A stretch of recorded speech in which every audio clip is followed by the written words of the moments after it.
You are listening to Off the Shelf, a podcast by The Conference Board. Hello, I'm Uwe Schulte, the leader of the Conference Board Global Sustainability Center, and it's my pleasure to welcome you to Off the Shelf, a book discussion series brought to you by the Conference Board. Today, I will be speaking with Andrew Winston about the book he co-authored with Paul Polman, Net Positive. Andrew is a writer, speaker, and consultant on corporate strategy. His work focuses on megatrends and how to build companies that serve many stakeholders, not just shareholders. Andrew has written hundreds of articles for the Harvard Business Review, MIT Sloan Management Review, and other outlets. His perspective on business is rooted in his earlier career with experience in consulting, Boston Consulting Group, and media like Time and Viacom, and .coms. Andrew holds a Master on Environmental Management from Yale. Welcome, Andrew. Glad to be here. Thanks so much for having me. You know, Andrew, business books often have clickbait type of long-winded titles, and Paul Polman and you have been very succinct, net positive. I guess your subtitle then explains somewhat what you mean by that? Somewhat, yeah. I guess it's hard. As you're right, in book titles, it's hard to get everything in there. And I think net positive is not as simple an idea probably as it sounds, but we tried to find some language that was simple. But the subtitle's about being courageous. It says, how courageous companies thrive by giving more than they take. And that gives you a hint, I guess, as to what we mean by a net positive business, one that is fundamentally creating a positive impact in society. And we, have a couple different ways of describing that. It means a company that makes money by solving the world's problems, not causing them, and by improving the well-being of everybody that they touch. And that's, a full list of stakeholders that we can kind of dive into. And it really, every scale, every product and service, every interaction with the community, every factory, every country you operate in. This is the North Star. This is something that I don't think any company could claim to have reached yet, but we hope we've, laid out what it looks like or how to build a company that really is heading down this path. Before we get into the substance of your book, you have to satisfy my curiosity a little bit. It must have been an interesting experience to co-author with a well-known businessman like Paul Polman. How actually did the two of you decide to embark on this project together? Yeah, no, it was interesting. I mean, I've written 2 books alone and co-authored 2 books, and co-authoring is much more difficult, right? It's kind of exponentially more difficult because you've got different voices. I mean, someone has to kind of lay pen to paper philosophically and kind of start the process. We started working together, I guess, a little over 2 years ago now. Paul approached me during one of the climate weeks in New York and, said that he had been asked about writing a book many times over the years and had really never had a strong desire to do it. He kind of fears, and he talks about this in the preface. He says, he fears that CEOs just try to, change their history or rewrite history. And that, his work had kind of spoken for itself. But I think enough publishers, including the publisher of Harvard Business Press, had said to him, really, you should get your story out there. You're trying to create change. You need more people to hear it. And then he decided he probably needed a writing partner and someone who knew what they were talking about. So that's, I think how we got together. I mean, he could find a ghostwriter. There's plenty of people who could write, but what I brought was having written books in this space and working with companies for 20 years. So some sense of strategy and structure and kind of synthesis of what's going on in the world, and could really listen to him and, talk about Unilever, but also bring in, other examples and other stories from him and from me.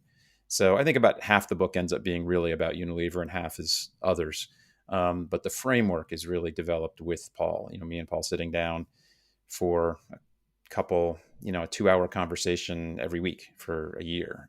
We did like 50 of them. So it was a lot of time, and then tons of back and forth on actual writing once kind of we started really putting it down on paper. It was a really fascinating process for me. I learned a lot about Unilever, and I worked with them a lot and knew them pretty well, but learned a ton and learned a lot about his thinking, as a CEO. How do you think about these issues when you're running a 50 billion euro revenue business across 180 countries?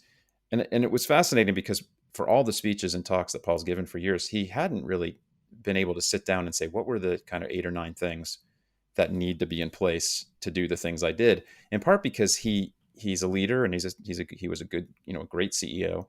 He just kind of knew what the answer was often, or he had a gut feeling what he thought was the right thing to do.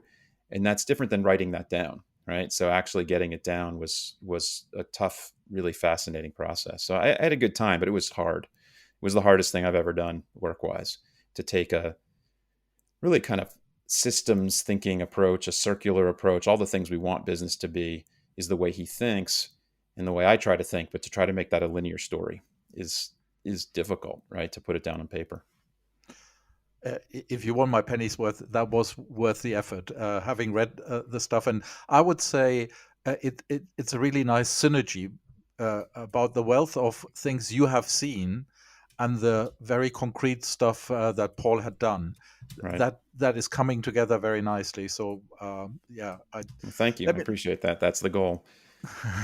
Let me try to see whether I got it. Yeah. So let me feed back to you some of the things I hear you both saying, and then see whether that makes any sense to you. So first of all, companies must understand the impact on all stakeholders. Then companies must strive to make a positive contribution to society with a suitable business model. They need to be open, honest, and transparent, and that's quite a key thing, I think, about what they do. And also something that I think a lot of people haven't realized as much, and you're making that point very well, is companies' boundaries need to be open for collaboration, as no one company can achieve all this necessary positive impact on their own. Have I got some of your key messages right? No, I mean, yeah, I mean, you, I think downplay your understanding of this space to say what, to ask whether you got it. I'm sure you did. Yeah, I think those are a lot of the main ideas. I think you started with, a version of what we say is the kind of first principle, which is ownership, taking responsibility. And responsibility has been used in many ways, corporate social responsibility. So I kind of prefer the word ownership. We talk about the old line, if you break it, you own it. Taking ownership of those impacts across the world on all stakeholders, and really taking a much broader view of what those are. We've got real progress on that in recent years as companies on carbon alone start to talk about, their scope 3 emissions and thinking about suppliers and customers. And that's a pretty big extension, honestly, from previous views of the world, which was just, if we're in compliance with the law, we're fine. But there's broader impacts, right? Especially for multinationals, but really any company, even SMEs, that affect the communities that they're in, the people they work with, and the people they employ in their lives. So there's just these extended view that gets you to some bigger topics, and then that leads to some of the things that the last thing you mentioned was collaboration, and that you need to collaborate to solve these kind of larger systemic problems. So yeah, I think you captured, the core need for honest and transparency is certainly a big topic throughout the book, and that gets you kind of buy-in to start into these partnerships. I mean, the core of the book really is building to these partnerships that kind of come in the latter part of the book. Partnerships that are maybe within your supply chain, with suppliers, with peers, and then these bigger systemic ones where you need civil society and NGOs that know what they're doing and are critical, but have knowledge. You need the business community and government. And it has to be, in a pretty productive space where you're trying to solve the problem for all, not just, go to government and ask for a tax break or something kind of narrowly defined, but step back and say, how do we solve these shared problems and make business, across, say, our entire sector work better and work more in service of the world. So those are I think those are the really key messages. There's a lot of kind of nuance and as you said, courage, is kind of a part of it. Has to be at core, I think, about leaders who are willing to take some risks and put themselves out there. Yeah, I think there are a lot of people who are willing to take risks, but they have to be in a context here. And let's get a little bit a grip on that aspect of you. Can you give an example how sustainability actually can create business opportunities rather than, we had the old way of looking at things, risk, and avoid risk to reputation, whatever. But we have now seen companies that really have grasped the opportunity. Yeah. So, I mean, I in some sense, I'll step back to my first book, Green to Gold. And we had a simple 2x2 that said, there's 4 kind of big buckets of value creation in business, just in general, aside from sustainability, you're reducing costs, reducing risk, trying to, control those downsides, or you're building the upside, which is, people find more exciting, driving revenues through innovation and building this, hard to measure and tangible value.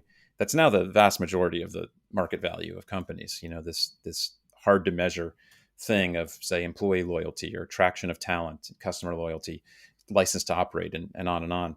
So there's a number of buckets of value creation. And I think we're still, frankly, making that business case in business far more than I thought we would still be doing when I got into this 20 years ago. I still get asked a lot about, well, doesn't sustainability always cost more? Which is, I find a increasingly strange assumption. I don't know. It's like asking, does marketing or does R&D always cost more? Things take investment. Some things pay off really, really quickly, and some things don't. But we make investments. So there's lots of examples. I mean, the easy stuff is obviously, cutting energy, cutting waste, and just saving a bunch of money. Those are the easy things. I think when you get into a larger view of, purpose-driven products and brands and trying to be net positive, then you get into kind of deeper engagements. And there's a number of stories in the book.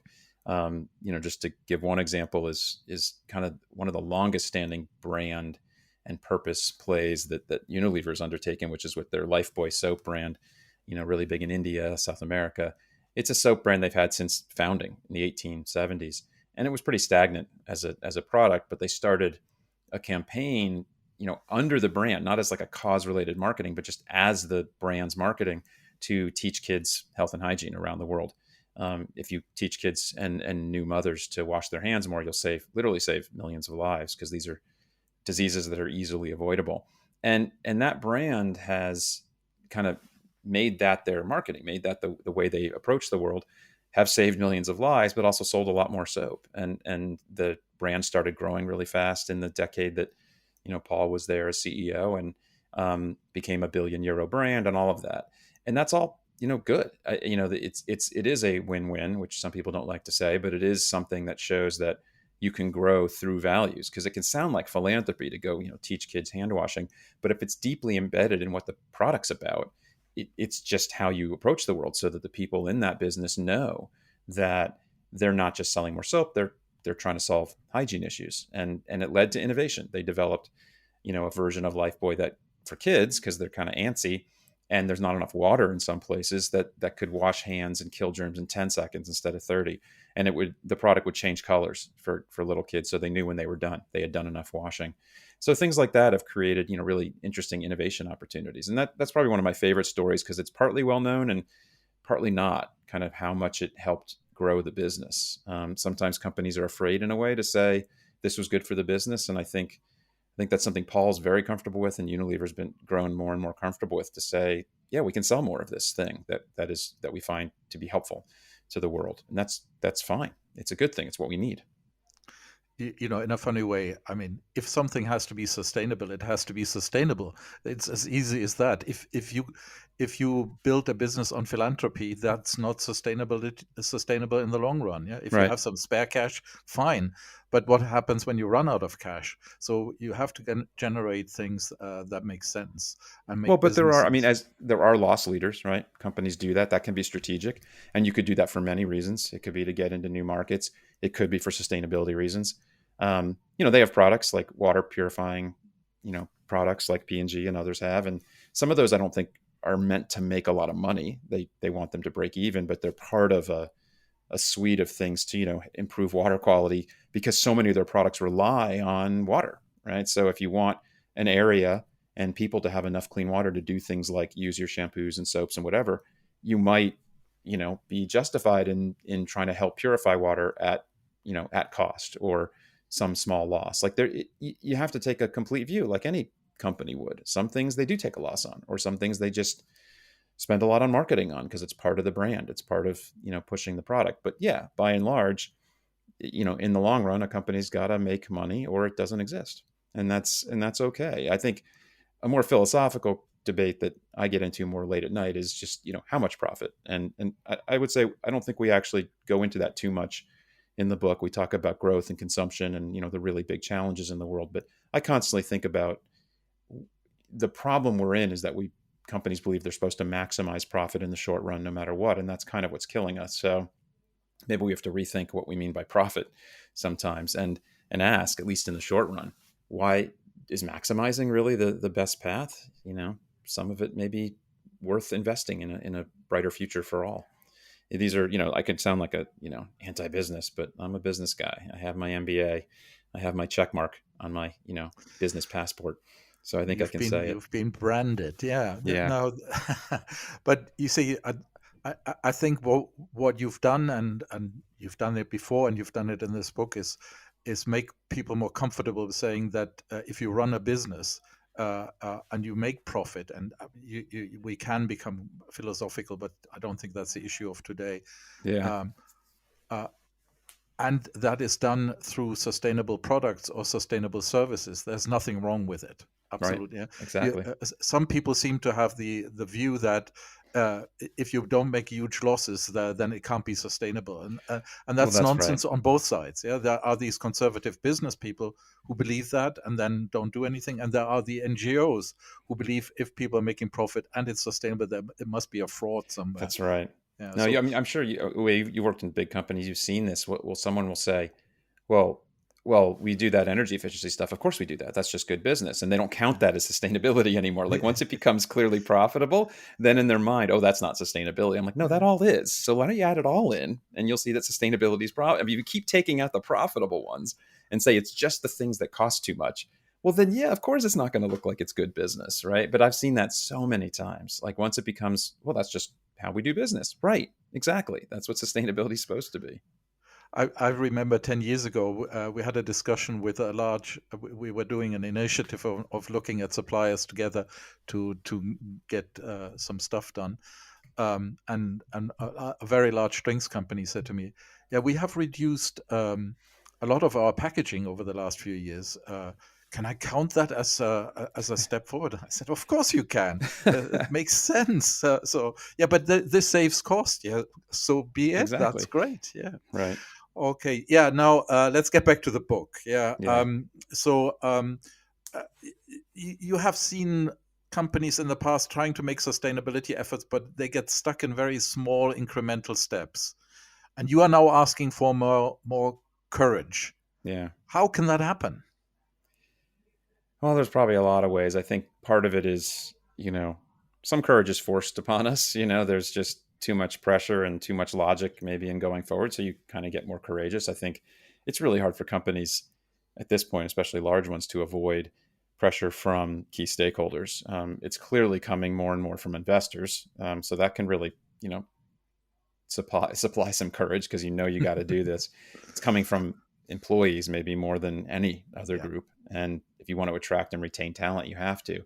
But there's also something in, what Paul and his new organization Imagine, they gather CEOs from sectors and try to bring together enough for a tipping point for change across, say, apparel or food, that there's, what they talk about as collective courage. There is something about working with others as you get to a tipping point in a sector or in a topic. And I think we're getting there pretty fast on sustainability in business, that it becomes easier because everybody's doing it, right? And you start to see the benefits of thinking really big and being the leader rather than just kind of waiting for others to set the stage. So I don't know.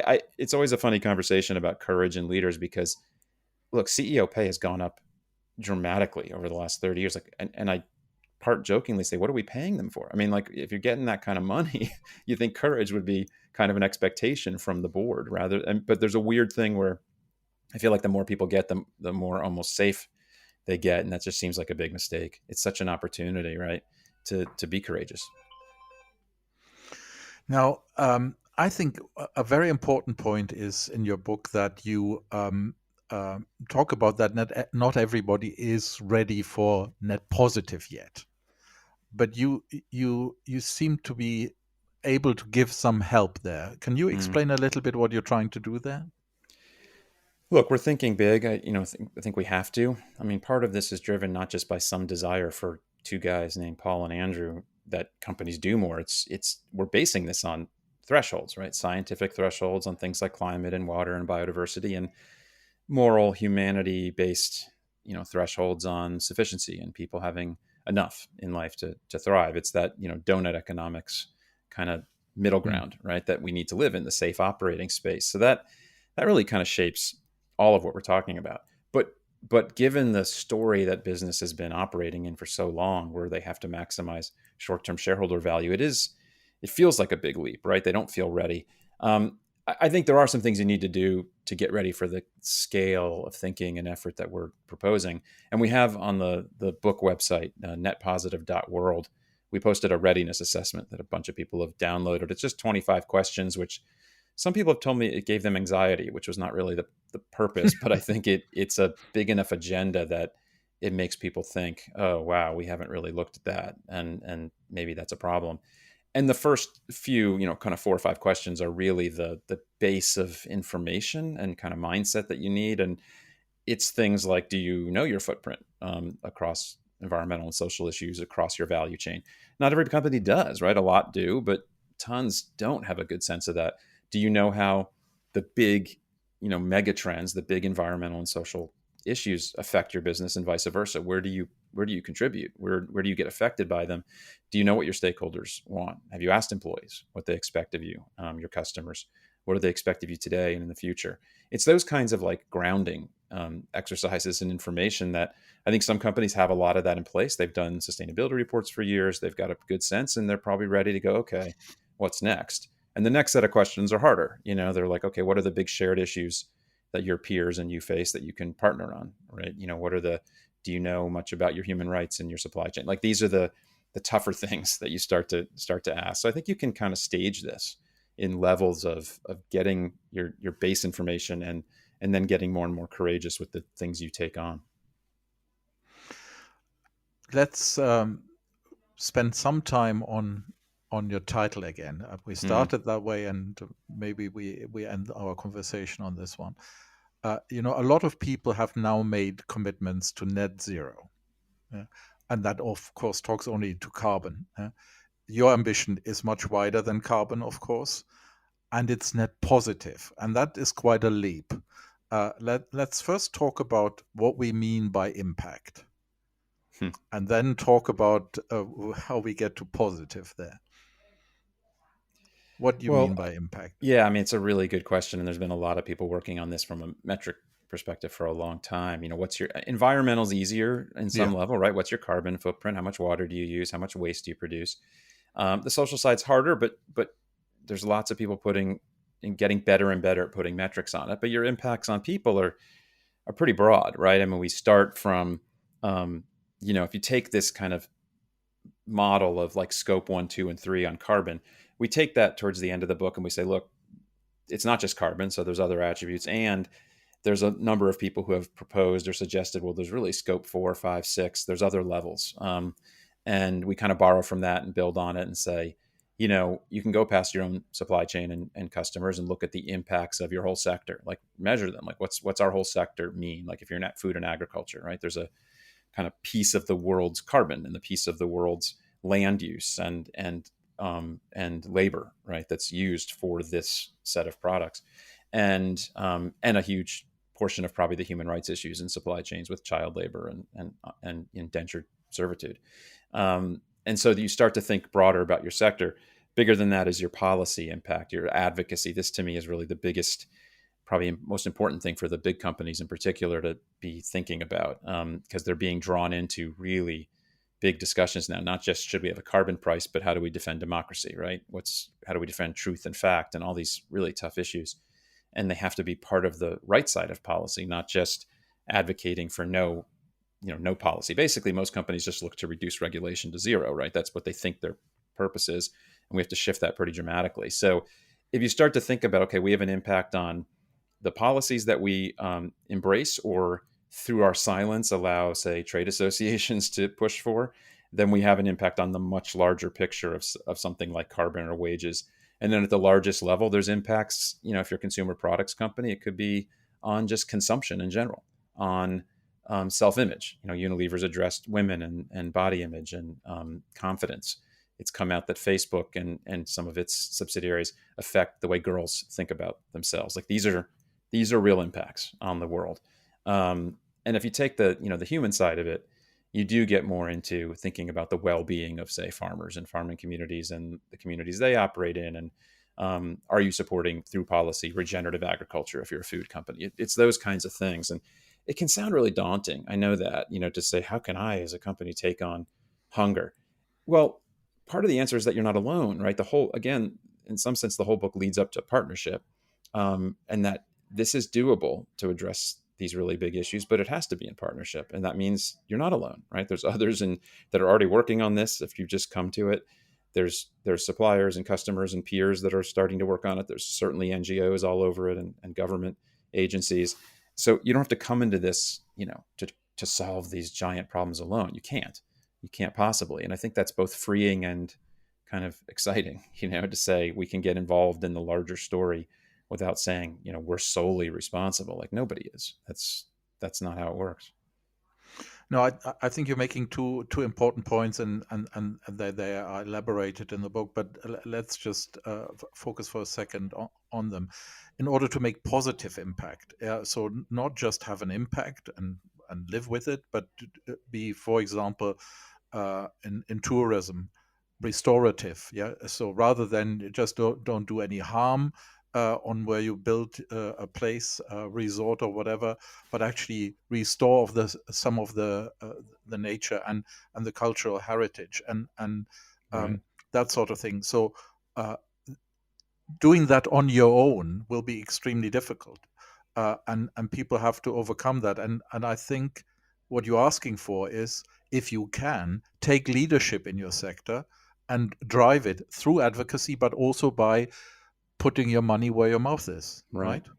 Well, it's a great example of tourism. I was, right before the pandemic started, I spoke at a leadership meeting of one of the big cruise companies, and they were flying high. I mean, they were building the biggest ships in the world. They were growing at exponential rates. And their biggest sustainability issue was not like health and pandemics. It was over tourism. It was like killing these places, right? Like Dubrovnik and Venice. And it's a great example, actually, because you could see how a given tour company, a given cruise ship, or a given hotel chain could say, well, we can't just cut back because then we are at a disadvantage. Because you can't alone, right? You can't solve the problem alone anyways. You would need to have some kind of agreement across all the cruise companies, across all the hotel companies, with the local people, right? It has to be sitting down with civil society and municipalities to do things like say, okay, this center zone of this city is not open for these X hours, or we coordinate how many people come in. I think that's a great example of what net positive action starts to look like, where you think, okay, how do we make it better for the people living there, right? Who this is their home. How do we bring them the economy of tourism and all of that, but not destroy what makes the place special? These are tough issues, right? It's not always easy, certainly, to do this, but there's ways. And I think having these broader conversations can end up being great for everybody involved. Yeah, and I think and you're quoting some really good examples in the book. So I can only recommend everybody to have a go. Maybe go to the website first, answer the questions, and I hope it doesn't frighten you when you do that. So that's great. Andrew, I would really like to thank you very much for sharing these insights, and I think that net positive is something that will make its mark. And I know that anybody who's interested in it can buy it online or go into any good bookstore. So thank you, Andrew, for joining us today. Thank you for inviting me. It was a pleasure. And to the audience, if you have enjoyed this episode, please remember to subscribe to our Off-the-Shelf book discussion podcast series, or explore the entire catalog of podcast programming from the Conference Board by visiting our website at tcb.org/podcast. Thank you and goodbye.